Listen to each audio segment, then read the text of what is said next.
Happy weekend, everybody. So, going along with, some discussions I've had with some friends and some critical thinking I've done, another thing I've been thinking about, and I might start doing series like this where it's just a walk and talk and I don't even have a car in front of me. On the weekends, I kind of like just at least having a couple hours to myself, and I could do stuff like this.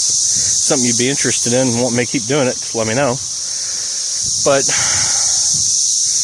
I've been thinking a lot about the automotive industry and car culture as a whole. And something that I keep kind of coming around to, I talk about the glory days for me, which were the 90s. If you talk to anybody different, whether it's, like our friend John Wilburn, he grew up, in the 80s, early 90s,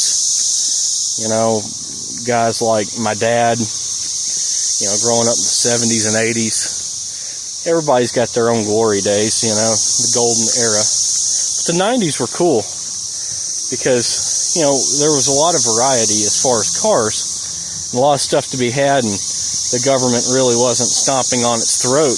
Back when I was born here in Tennessee, the law was if the vehicle was more than, I think, 15 years old, you didn't have to smog it anymore. So you could have a 87 Monte Carlo SS Aero Coupe with a 500 Cadillac in it. That was a thing, by the way, if there's any young people watching, before the LS swap in the G-body, if you wanted anything bigger than a big block Chevy or anything that was cheaper than a big block Chevy, because they've never really been all that cheap, the Cadillac 500 and 472s, that was like a thing to put in G-bodies, because I think it's something to do with you can use Pontiac or Oldsmobile motor mounts or something. I'm sure someone that's done it 30 years ago will jump in here and mention it, but there was something you could do to where you could put a 500 Cadillac down in your Grand Prix or Monte Carlo or whatever, which made a lot of sense. Steve Maggs did a bunch of Cadillac 500 stuff, and he would take like a 72, 73 500, put like 69 or 70 heads on it, with small closed chambers, and it would have, like 11-to-1.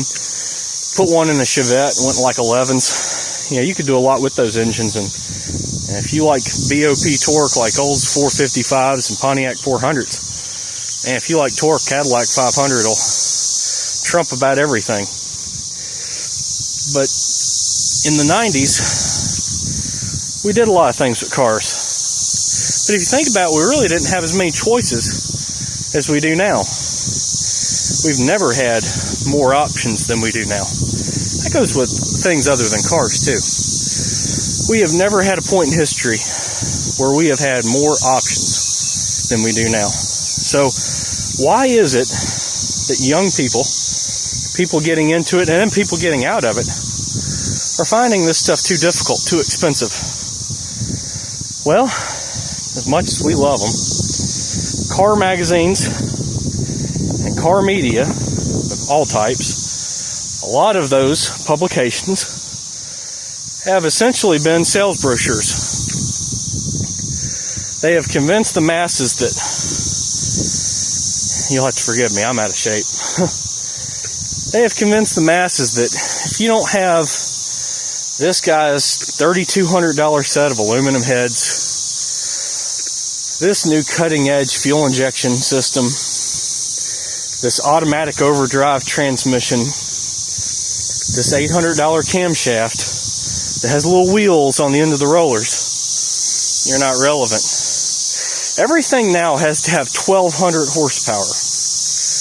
I like power as much as the next guy. If you offer me a ride in a 1,200 horsepower twin-turbo Chevelle, hell yeah, I'm going to jump in and go for a ride with you. Cool. But people forgot how much fun, and I'm not saying fast, but some 300 horsepower cars are fast, depending on the vehicle weight. The power to weight ratio is a very real thing, and if you don't believe in it, you obviously didn't pay attention in science class. But people forgot how much fun you can have in a 300 horsepower car. Actually, beyond that, my generation, when I was in high school, people forgot how much fun a 1,800 to 2,000 pound soaking wet Honda with about 160 to 170 horsepower was, which that'd be like a B16 swap or a B20, something like that. People forgot how much fun cars like that were. and how approachable it was. You know, back then, before the prices were nuts on those cars, you know, you could go buy, which are still not bad if you're just getting regular four-door pedestrian cars, but back then you could go get a car for $1,500, $2,000 for a real nice car. Go to the junkyard, find a Honda CR-V that a tree fell on, get the B20 out of it for nothing, you know. Put together a car that would just smash all over the gym teacher's IROC for not a lot of money. I think stuff like that's around still and will always be around. But what has changed is all of the options and all the media that we have now. While it's a great thing to have all the options in the world, you know, just endless combinations, having the media show us all this stuff and then having in the marketplace everything laid out before us, it's killed our creativity. We don't find ways around things anymore. Now to go fast, it's nothing wrong with LS engines. They're great. They're about the best thing going. But, you know, a 6.2, twin turbos or a big single, a good fuel system, not really much in the way of anything exotic, and you're right there 1,200, 1,300 horsepower. And that's it. But, you know, at the same time, it's killed creativity. Go to a local racetrack. Tell me the last time you saw a 216 stove bolt with dual 2 barrels on it. When's the last time you saw even something that used to be common, a solid lift 327 with a tunnel ram on it turned $9 grand? When's the last time you saw a 71 Valiant with a built 273 in it? When's the last time you saw a Chevrolet Apache pickup truck with a built 348 in it? You don't see stuff like that anymore.